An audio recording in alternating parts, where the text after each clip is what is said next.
Have you heard of the tale of Peter Rabbit? We are going to read this book by Beatrix Potter today. There's Peter Rabbit. The Tale of Peter Rabbit. This is the title page. Once upon a time, there were 4 little rabbits, and their names were Flopsy, Mopsy, Cottontail, and Peter. They lived with their mother in a sandbank underneath the root of a very big fir tree. There they are in their home. "Now, my dears," said old Mrs. Rabbit one morning, "you may go into the fields or down the lane, but don't go into Mr. McGregor's garden. Your father had an accident there. He was put in a pie by Mrs. McGregor." There's Mother. Is Peter listening? Let's find out. "Now run along and don't get into mischief. I am going out." Then old Mrs. Rabbit took a basket and her umbrella and went through the wood to the baker's. She bought a loaf of brown bread and 5 currant buns. There's Mother Rabbit. Flopsy, Mopsy, and Cottontail, who were good little bunnies, went down the lane to gather blackberries. They're helping Mother by collecting food.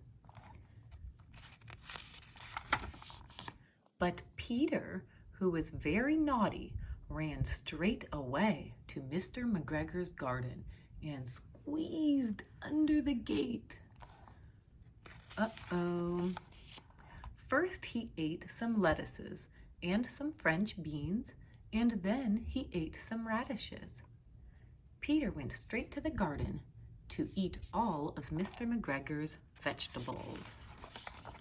And then, feeling rather sick, he went to look for some parsley. Maybe the parsley will help his belly feel better. But round the end of a cucumber frame, whom should he meet but Mr. McGregor? Oh no! Mr. McGregor was on his hands and knees, planting out young cabbages, but he jumped up and ran after Peter, waving a rake and calling out, "Stop, thief! Stop!" Peter was most dreadfully frightened. He rushed all over the garden, for he had forgotten the way back to the gate. He lost one of his shoes among the cabbages and the other shoe amongst the potatoes. Do you see Peter's shoe? It fell off.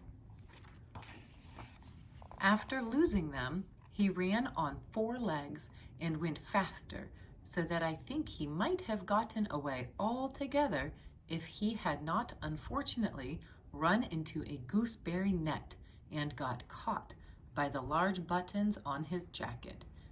It was a blue jacket with brass buttons, quite new.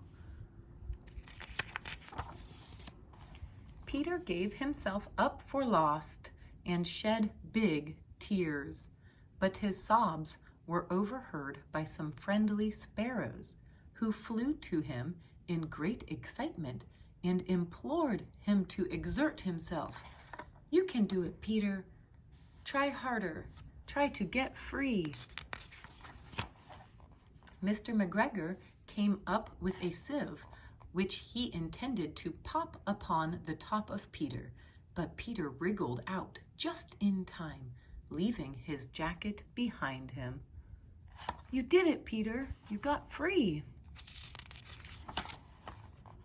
And rushed into the tool shed and jumped into a can. It would have been a beautiful thing to hide in if it had not had so much water in it. Mr. McGregor was quite sure that Peter was somewhere in the tool shed, perhaps hidden underneath a flower pot. He began to turn them over carefully, looking under each. Presently, Peter sneezed. Kerchoo! Mr. McGregor was after him in no time. Do you see Peter's ears? And Mr. McGregor checking under the pots. And tried to put his foot upon Peter, who jumped out of a window, upsetting 3 plants. The window was too small for Mr. McGregor, and he was tired of running after Peter. He went back to his work. Peter sat down to rest. He was out of breath and trembling with fright, and he had not the least idea which way to go. He was very damp with sitting in that can. After a time, he began to wander about, going lippity-lippity, not very fast, and looking all around. Peter's lost. He can't find the gate. He knows he made a mistake. He's trying to get home. He found a door in a wall, but it was locked, and there was no room for a fat little rabbit to squeeze underneath. An old mouse was running in and out over the stone doorstep, carrying peas and beans to her family in the wood. Peter asked her the way to the gate, but she had such a large pea in her mouth that she could not answer. She only shook her head at him. Peter began to cry. Do you see his tear? Poor Peter just wants to go home. Then he tried to find his way straight across the garden, but he became more and more puzzled. Presently, he came to a pond where Mr. McGregor filled his watering cans. A white cat was staring at some goldfish. There she is. She sat very, very still, but now and then the tip of her tail twitched as if it were alive. Peter thought it best to go away without speaking to her. He had heard about the cats from his cousin, little Benjamin Bunny. Peter knows it's not safe to go by the cat. He went back towards the tool shed, but suddenly, quite close to him, he heard the noise of a hoe. Scritch, scratch, scratch, scratch. Peter scuttered underneath the bushes, but presently, as nothing happened, he came out and climbed upon a wheelbarrow and peeped over. There he is on the wheelbarrow.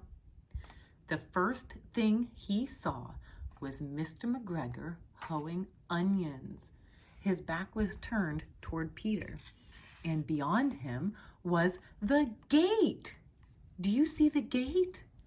Peter found it right over there. But Mr. McGregor's in the way.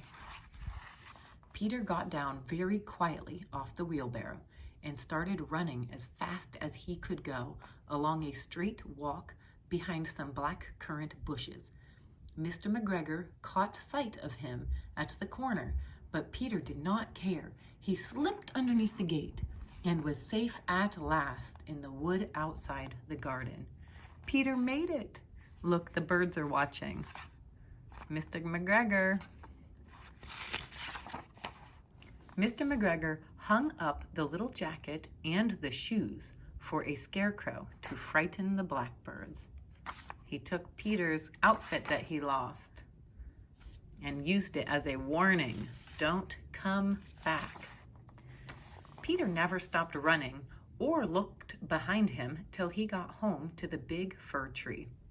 He was so tired that he flopped down upon the nice soft sand on the floor of the rabbit hole and shut his eyes. His mother was busy cooking. She wondered what he had done with his clothes.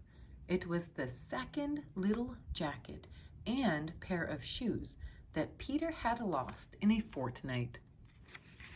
There's Peter. He is exhausted. He made a mistake. He did not listen to Mother.